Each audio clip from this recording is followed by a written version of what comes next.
Vamos entonces ahora sí a la palabra. El tema de hoy es Jesús el pan de vida, maná el pan del cielo.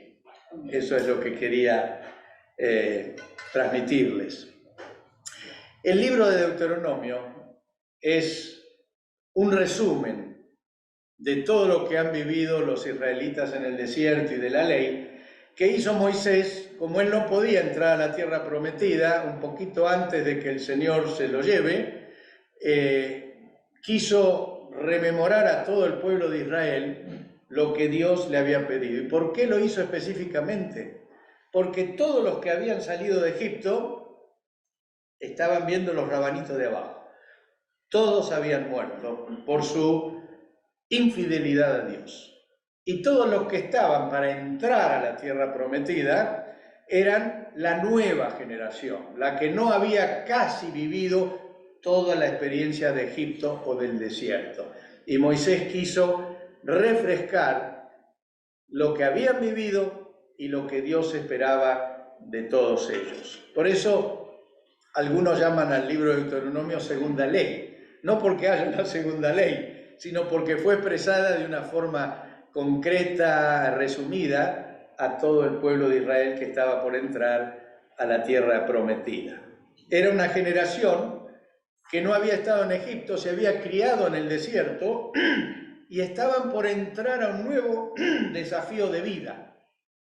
Se iban a mezclar con gente que no conocía a Dios, que era ajena a la vida de Dios, y lo que Moisés quería era reforzar las convicciones de ese pueblo para que al llegar a ese lugar no fuera este pueblo el que se transformara como los que iban a conocer, sino los que iban a conocer se transformaran como ellos. ¿Les suena algo parecido a lo que Dios quiere de nosotros? Muy bien. Deuteronomio 8, versículos 1 al 3. Dice así: pongan ustedes en práctica los mandamientos que yo les he ordenado hoy, para que así puedan vivir y llegar a ser un pueblo numeroso, y conquisten este país que el Señor prometió a sus antepasados. Ahí les pone el objetivo, lo que tenían que hacer. Y ahora le dice cómo lo tenían que hacer. Acuérdense de todo el camino que el Señor Dios les hizo recorrer en el desierto durante 40 años, para humillarlos y ponerlos a prueba, a fin de conocer sus pensamientos y saber si iban a cumplir o no sus mandamientos. ¿No te da que pensar un poquito de esto, como Dios no es omnipotente y sabe? ¿Por qué? Dice que necesitaba conocer lo que había en sus pensamientos. ¿No lo sabía? Vamos a desvelar algo de eso. Y aunque los hizo sufrir y pasar hambre, o sea, Dios los hizo sufrir y pasar hambre, después los alimentó con maná, comida que ni ustedes ni sus antepasados habían conocido, para hacerles saber que no solo de pan vive el hombre, sino de todo lo que sale de los labios del Señor. Moisés resalta claramente cuál era el objetivo de Dios al ponerlos en el nuevo lugar y cómo se debían comportar. Es interesante que les dice: ustedes van a llegar a ser un pueblo numeroso. Ya eran bastante en ese momento, eran como 2 millones. Pero se ve que el Señor, como le había prometido a Abraham, que serían como la arena del mar en cantidad. Y también le pidió que conquisten el país. Significa que el país no era lo que Dios quería que fuera, sino que tenía que ser diferente. Y entonces les dice: mis herramientas son, la primera, los llevé 40 años por el desierto, les di aflicciones y pruebas, porque quería conocer qué había en sus corazones, si iban a cumplir o no los mandamientos. Y después le dice, como diciendo: miren que Dios cómo los cuidó, les di maná del cielo. Y dice: para ese maná del cielo, dice, les di comida que ni ustedes ni sus antepasados habían conocido, para hacerles saber que no solo de pan vive el hombre, sino de toda palabra que sale de los labios del Señor. Es interesante, yo digo, ¿cómo es que Dios no conocía? Si Dios es omnipotente, omnipresente, omnisciente, tiene toda la ciencia. Yo entiendo que por el libre albedrío que nos dio, Dios se reserva meterse en nuestro interior a menos que nosotros abramos el corazón. No es que Él no puede, Él puede, pero Dios no lo hace. Porque quiere saber si la respuesta es como dijo Hilito. No lo hacemos porque me arengan, alaba al Señor. Lo hacemos porque Dios nos hizo bien. Nace de nosotros, no nace de una imposición. Y Dios anhela eso, quiere saber, a ver, esta criatura mía, ¿cómo responde a lo que tiene que vivir? Es lo que quiere Dios de nosotros. Podría verlo, pero no lo ve. Y lo mismo pasa con nosotros. Dios sabe cómo responderías. Dios puede meterse en tu vida para saber cómo respondes. Te puede obligar a responder bien. Pero nos dio libertad y quiere que de propia forma interior nosotros respondamos según Él espera. Aleluya. A Él le interesa descubrir nuestro corazón. ¿Y para qué lo hace? No para castigarnos, sino para corregirlo, para hacernos ir por el buen camino. Versículo 5 de este Deuteronomio 8 dice, dense cuenta que el Señor su Dios los ha corregido del mismo modo que un padre corrige a su hijo. Está diciendo Moisés, muchachos, todo lo que Dios ha hecho con ustedes para corregirlos es porque los ama. Somos sus hijos, Él es nuestro Padre y por eso nos corrige, por eso nos da pruebas, para que podamos verdaderamente tener una vida cercana, unida con Dios. Moisés también le da un panorama futuro de lo que Dios dispuso para ellos. Fíjense, porque el Señor, dice aquí versículo 7, el Señor los va a llevar a buena tierra, a un país lleno de arroyos, fuentes y manantiales que brotan en los valles y en los montes. Imagínense salir del desierto y que le den ese panorama, ¿no? A una tierra donde hay trigo, cebada, viñedos, higueras, granados, olivos y miel. En ese país no tendrán ustedes que preocuparse por la falta de alimentos ni por ninguna otra cosa. En sus piedras encontrarán hierro y de sus montes sacarán cobre.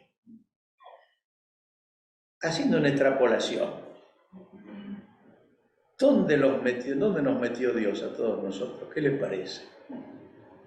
¿No es una descripción de este país? Es una descripción también de este país. Aquí hay tal superabundancia de cosas que muchos se desubican y se van para cualquier lado. Y Moisés le está diciendo, chicos, lo vamos a meter en un país que ustedes ni se imaginan. Y estamos en un país donde la abundancia brota, no sé, de todos lados. Por supuesto hay que sacrificarse, hay que trabajar, pero hay abundancia de todo. A mí me asombra cuando a veces salgo a andar en la bicicleta para que se me mueva, se me desoxiden las coyunturas y veo lo que la gente tira. Me gustaría llevármelo todo a casa, de todo. Nosotros nos vamos a una casa con Patricia, sí, Y sí, de todo, de todo. La otra vez había una biblioteca bellísima, de madera, todo trabajado, ¿no? Y digo, ¿dónde la pongo? Pero me la quería llevar que sea para verla mucho. Es un país de abundancia. Y por eso tenemos que entender para qué estamos. No es para decir, qué feliz que soy, ¿dónde estoy? Es por un propósito de parte del Señor. Nuestra dificultad es que la prosperidad tiende a hacernos olvidar de Dios. Creo que es más beneficioso para la vida la necesidad que la prosperidad. Porque la necesidad nos lleva a buscar a Dios, mientras que la prosperidad suele hacernos olvidar de Dios. Moisés conocía esta tendencia humana y fue por eso que antes de decirles el país maravilloso donde iban a entrar, que eso es el versículo 7, en el versículo 6 le dice: cumplan pues los mandamientos del Señor Dios y hónrenlo y sigan las enseñanzas que Él les ha dado. Es interesante que les está diciendo: chicos, ustedes tienen toda una base de preceptos con los cuales vivir bien, no se olviden de ellos, úsenlos cada día, frente a cualquier tentación, frente a cualquier decisión, frente a cualquier opción que la vida les da, pregúntense siempre primero: ¿qué dice Dios? ¿Qué dice Dios? No importa lo lindo, lo agradable, lo perfecto, lo deseable que fuera lo que se nos presenta. La pregunta es: ¿qué dice Dios? Y en base a eso tomar nuestras decisiones. Y más adelante siguió dando algunas advertencias, versículos 10 al 14. Pero después que hayan comido y se sientan satisfechos, como diciendo: muchachos, una vez que lleguen y están tirados en el sillón, ya felices para pasar una buena tarde, deben alabar al Señor su Dios por la buena tierra que les ha dado. Tengan cuidado de no olvidarse del Señor su Dios. No dejen de cumplir sus mandamientos, decretos y leyes que les he ordenado hoy. Cuando hayan comido y estén satisfechos y vivan en las buenas casas que hayan construido y vean que sus vacas y sus ovejas han aumentado lo mismo que su oro y plata y todas sus propiedades, ¿les suena a algo que hemos vivido todos nosotros? No somos millonarios, no estamos en el nivel máximo económico, pero todos, la mayoría, tenemos nuestras casas cómodas, nuestros autos, nuestros trabajos, nuestros ahorros. Tenemos como para decir: disfruto de la vida. Dice: no se llenen de orgullo, ni se olviden del Señor su Dios, que los sacó de Egipto, donde eran esclavos. Saben que olvidarse de Dios no significa que uno no crea más en Dios. Olvidarse de Dios no significa que uno sencillamente ya lo erradicó. No, uno puede creer en el Señor, puede asistir a los cultos los domingos, puede tener su devocional, pero hay una gran diferencia entre vivir permanentemente en comunión, amistad y oyendo la voz de Dios. No olvidarse de Dios es tener comunión diaria, continua, permanente. Es tenerlo presente en las decisiones, es tenerlo presente en la forma de trabajar, es tenerlo presente en la forma en que nos tratamos. Si no, somos creyentes teóricos, pero ateos prácticos. Porque Dios no interviene en la vida. Es un conocimiento más entre todos los que puedo tener. Y todos deberíamos analizarnos en toda etapa de la vida. No importa si un día fui tremendamente espiritual y lleno de Dios. Hoy es lo que tengo que ver. ¿Dónde estoy? ¿La oración es grata o es un suplicio? ¿Hablo en lenguas y mi espíritu se edifica, o hace años que no hablo en lenguas? ¿Me atrae la escritura y quiero conocer más, o simplemente la leo porque es mi obligación? Hay una vida de relación que va más allá de ser simplemente creyente. Por eso muchos decían: no importa si sos creyente, lo importante es que seas discípulo, o sea, uno que sigue al maestro. No nos olvidemos de Dios, que nos sacó de Egipto, donde éramos esclavos. Por eso insisto que la prosperidad es más peligrosa que la necesidad. En ambas, prosperidad y necesidad, debemos cuidar nuestro corazón. Necesidad sin amargura y prosperidad sin relajamiento. Tiene que haber en nuestra necesidad, cuando estamos en necesidad, no amargura. Entender que Dios nos está tratando y nos va a sacar de eso. Y cuando estamos en prosperidad, alabanza, no relajamiento, olvidándonos del Señor. Pablo lo expresa muy bien en Filipenses 4:2. Dice: menciona la capacidad del que tiene en el corazón a Jesús ante cualquier situación que le toque vivir. Y dice Pablo, sé lo que es vivir en la pobreza y lo que es vivir en abundancia. He aprendido a vivir en todas y cada una de las circunstancias, tanto a quedar saciado como a pasar hambre, a tener de sobra como a sufrir escasez. Todo lo puedo en Cristo que me fortalece. ¿Ven? Es porque está con Cristo que puede estar en cualquier situación y en ninguna de ellas está abatido, está triste, sino todo lo contrario. Está feliz, porque no depende de tener mucho o poco, depende de tener a Cristo vivo, de tener a Cristo vigente. Es la gran diferencia. Moisés tenía la misma convicción. Por eso lo menciona en los versículos 17 y 18. Dice así, ni se les ocurra pensar, toda esta riqueza la hemos ganado con nuestro propio esfuerzo. Deben acordarse del Señor su Dios, ya que ha sido Él quien les ha dado las fuerzas para adquirirla, cumpliendo así con ustedes la alianza que antes había hecho con los antepasados de ustedes. Creo que la mayoría de nosotros recordamos cómo arrancamos. Algunos decimos una expresión muy común, una mano atrás y una adelante. ¿Saben qué? Para tapar la desnudez. No teníamos nada. Arrancamos con algo chiquito, pequeño, y Dios nos fue prosperando. Antes alquilábamos, después pudimos comprar, después compramos algo mejor. Y muchos estamos hoy en una situación que re bendecidos por Dios, pero recordemos de dónde arrancamos, de dónde salimos. Muchos sin nada, muchos sin siquiera tener herramientas, digamos, de profesión o de oficio muy especiales, pero Dios los fue llevando y los puso en alto, nos puso en alto.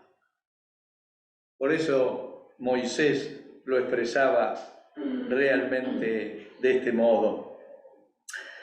Y también les insistió Moisés, los alimentó con maná, para hacerles saber que no solo de pan vive el hombre, sino de todo lo que sale de los labios de Dios.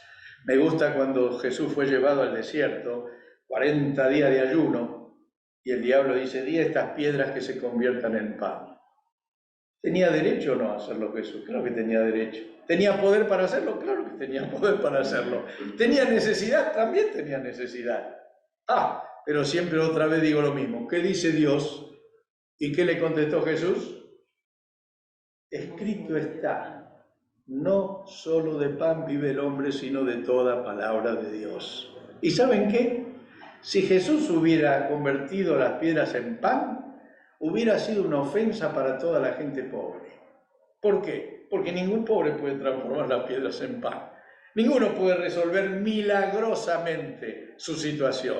Tienen que hacerlo con trabajo duro, con fe, con esfuerzo. Y Jesús respetó eso como hombre, no actuó como Dios, actuó como hombre. Voy a seguir teniendo hambre si es necesario, pero no voy a obedecer al diablo. Aleluya. Moisés dice que les dio el maná para que supieran eso. ¿Qué era el maná? ¿Qué fue el maná? ¿Qué representaba para el pueblo de Dios? Maná, según los eruditos, significa ¿qué es esto? Porque cuando Dios le dio el maná, decía, ¿y esto qué es? ¿Qué es esto? Así que le quedó ese nombre, ¿qué es esto? Porque no sabían de dónde venía, no era de una planta, no era de un arbusto. Los expertos están tratando de ver si había un arbusto que era como el maná. Querido, lo mandó Dios del cielo, dice la Biblia, le dio pan del cielo. Sí, dice que tenía gusto de cilantro, que no sé lo que, pero es una planta, y como hojuelas de miel. Eso es lo que dice la Escritura. Pero es el sabor. Y cada mañana tenían que levantar lo del día, porque si levantaban más, lo extra se agusanaba. Y Dios se enojaba, pues decía, obedézcanme, porque algunos de esos, ¿vieron cómo hacen las damas? Que hacen la comida y siempre tienen un tupper donde guardan un poquito. Todos los días guardan un poquito. Pero si no lo comen al tiempo, ¿qué hacen con eso? Lo tiran. Bueno, es parte del querer mantener el hogar alimentado, ¿no? Así hacían las israelitas también, querían siempre poner algo de más y se les agusanaba. Pero milagrosamente Dios les había dicho que el viernes, como el sábado era día feriado, junten el doble. Y no se agusanaba. Más milagro que eso. Y eso usaron, ¿sabe durante cuánto tiempo? 40 años. Pero cada día tenían que confiar que al otro día iba a haber, porque tenían solo lo del día. Así que tenían que tener fe cada día para el siguiente, porque Dios quería que cada día lo tengan presente y tengan fe. Evidentemente era un don que recibían cada día gratuitamente, un don del cielo, un don de Dios.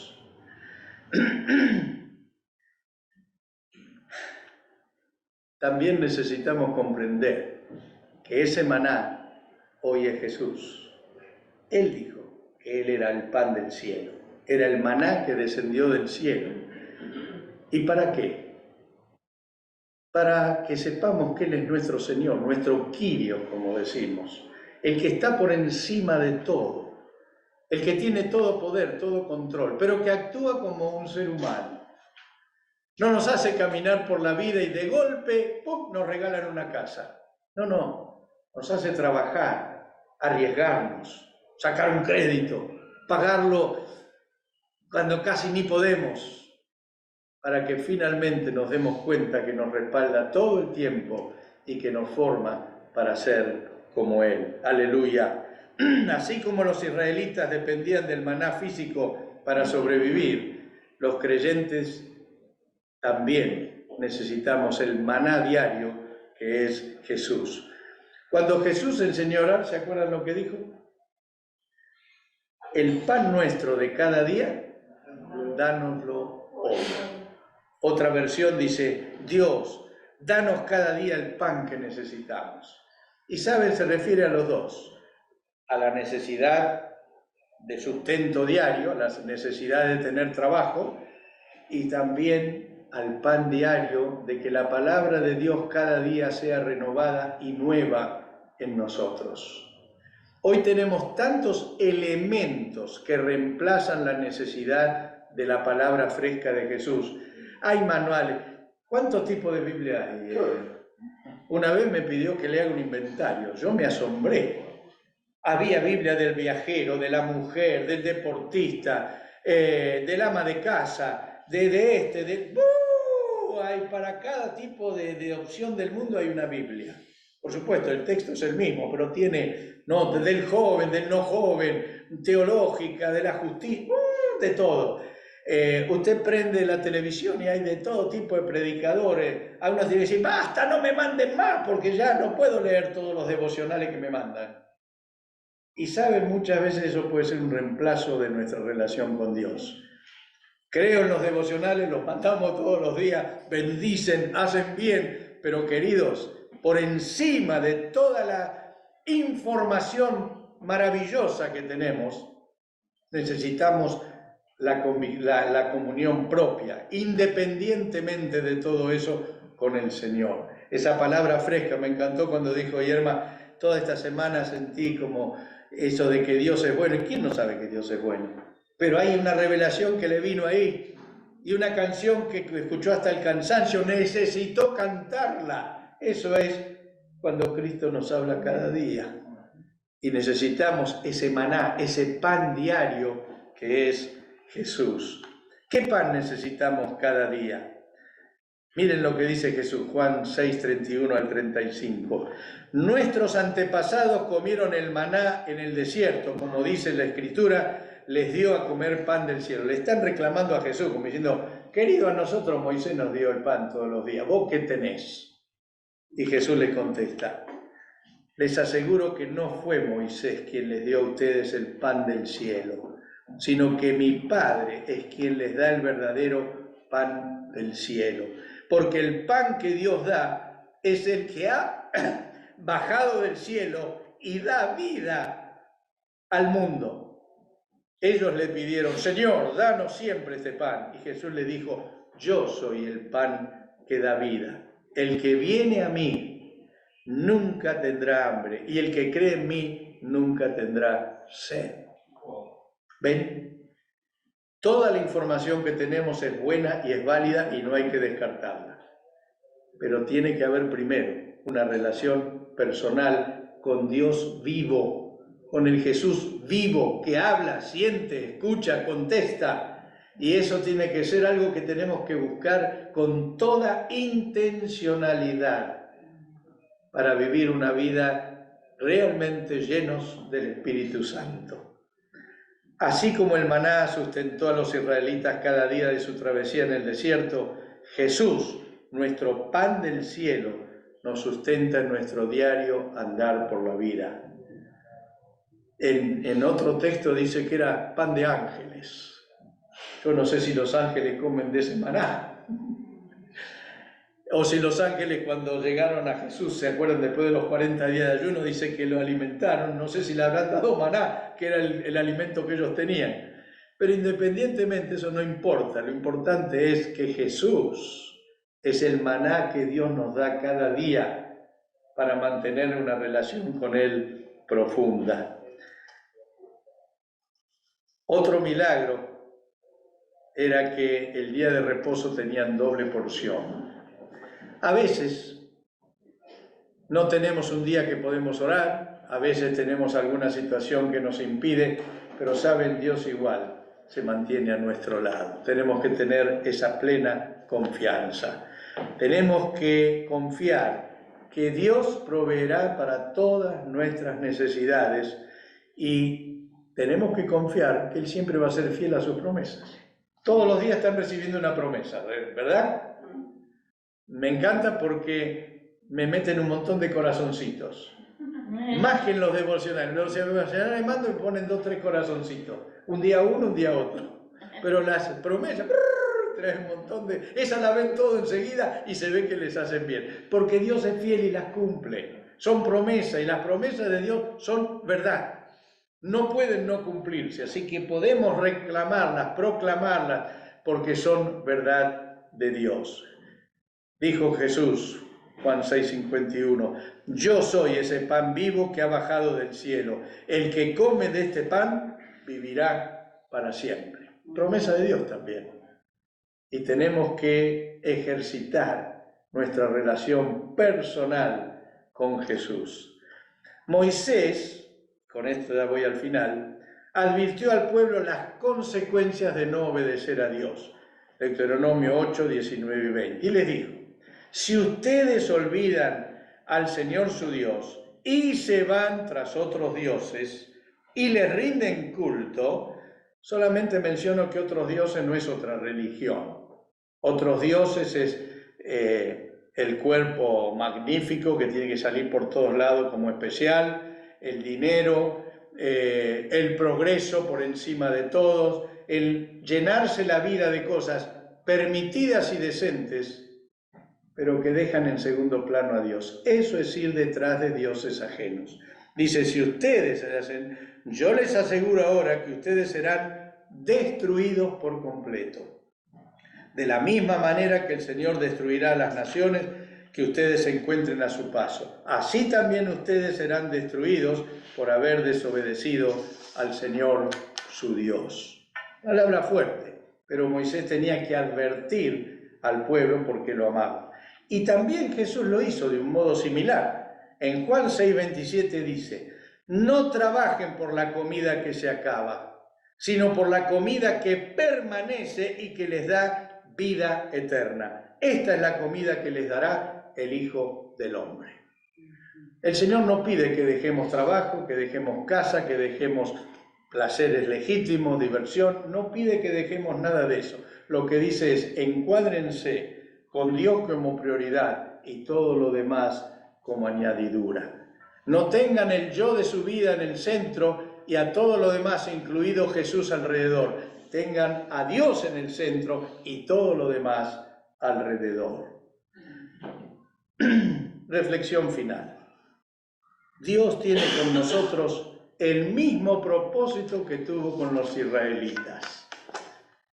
Llevarnos a la tierra prometida, ser un pueblo numeroso. Estamos en la tierra prometida. Creo que difícilmente encontremos otra mejor, con todos los defectos que tiene. Pero estamos en una tierra que fluye leche y miel. Pero la trajo para que seamos un pueblo numeroso y que conquistemos este pueblo. Si yo vivo solo para mi progreso y me olvido que alrededor la gente se está yendo al infierno, no estoy cumpliendo el propósito de Dios. Si hago todo lo que creo necesario, si estudio todo lo que es importante, si progreso en todo lo que es mi vida, pero no conquisto la tierra, evidentemente no estoy cumpliendo el propósito de Dios. Nos sacó de Egipto para que seamos su pueblo y conquistemos los lugares donde nos destina. Por lo menos yo me siento en falta en eso y quisiera que mucho más podamos alcanzar a aquellos que no conocen al Señor. Nos trajo a un país donde fluye la abundancia. También nos pone a prueba para saber qué hay en nuestros corazones. A veces anhelamos lo que no es alcanzable, a veces anhelamos lo que nos da satisfacción, a veces anhelamos lo que nos gustaría y nos olvidamos dónde Dios nos puso para hacer lo que debemos hacer. Dios puede hacer de la semilla más chiquitita, como la del grano de mostaza, un árbol muy grande donde aniden muchas aves, pero necesita que esa semilla, que seamos nosotros, caiga a tierra, muera y dé fruto. Así que es un desafío que tenemos. Nos lleva a aprender que no solo de pan vive el hombre. Así que lo que tengas que pasar en este tiempo es para que aprendas que todo lo que Dios tiene es para este tiempo, no para otro. Y nos alimenta cada día con maná, con pan del cielo, con pan de ángel, que es Jesús. Hermanos, estamos corriendo en la vida. Dios está dispuesto a llenar nuestros corazones cada día. Por eso necesitamos abrirlo y dejar que Él obre y podamos con ese maná diario vivir no solo cerca de Jesús, sino haciendo todo aquello que Él nos manda. ¿Amén? Amén. Amén. Gracias. ¿Oramos? Amén. Vamos a orar aquí y cerramos también. Muy buena palabra, Eduardo. Gracias te damos, Señor. Señor, ponemos delante de ti nuestras dudas, nuestras inseguridades, Señor, nuestros sentimientos, pidiéndote, Señor, que nos des esa convicción del día de hoy, Señor, para este día, Señor. El pan para este día en todas las áreas, el pan espiritual, el pan emocional, el pan físico, Señor. Amén. El pan de nuestra actitud para ir a bendecir a otros, para ir a compartirlo, Señor. Hoy, Señor Jesús, contigo. Gracias, Señor Jesús, porque tú eres la provisión del cielo, como lo cantamos, el Dios que me desata. Amén. Gracias, Señor. Gracias por este servicio, Señor. Ponemos todo lo que resta del día, la semana que empieza, Señor, delante de ti y queremos decirte, Señor, que estamos dispuestos a hacer lo que vos nos digas. Amén. Y queremos levantarnos cada día pensando, Señor, esto es tuyo. Amén. Hago esto, camino Amén. acá, Amén. decido por aquí, voy por allá. Gracias, Señor. En el nombre de Jesús, con todo el poder del Espíritu Santo. Amén. Amén. Amén.